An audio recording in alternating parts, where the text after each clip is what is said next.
Mga kapatid, magandang araw po sa inyo. Andito na naman po tayo para sumagot sa mga isa sa paratang ng mga hindi Katoliko sa Katoliko. Ayon sa mga hindi Katoliko, ang nakasulat sa Deuteronomio 5:8 ay nilalabag daw ng Katoliko ang talatang ito. Totoo ba ito? Ito po ang sagot. Huwag kang gagawa para sa iyo ng larawang inanyuan na kawangis ng anumang nasa itaas sa langit o ng nasa ibaba sa lupa o nasa tubig sa ilalim ng lupa. Yan. Ano po ang nakasulat? Yan.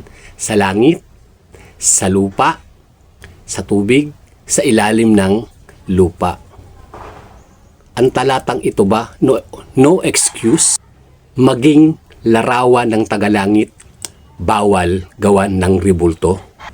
Ayon po sa Exodo 25, ang talatay 18, ito po ang nakasulat. At gagawa ka ng 2 kerubing ginto na yari sa pamukpok, iyong gagawin sa 2 dulo ng luklukan ng awa. Ang talatang ito, no excuse, yung nakasulat sa Deuteronomio 5:8, sa langit, sa lupa, sa tubig, sa ilalim ng lupa, no excuse, ang kerubin po ba taga saan? Yan, question po yan ha, taga saan yung kerubin? Okay, ang sabi po, gagawa ka ng kerubing ginto. Yan. Ribultong kerubin gawa sa ginto.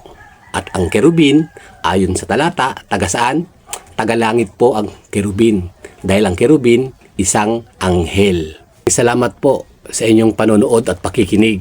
At sa uulitin po, abangan nyo po yung mga susunod na sagot para po sa mga hindi Katoliko. Babu!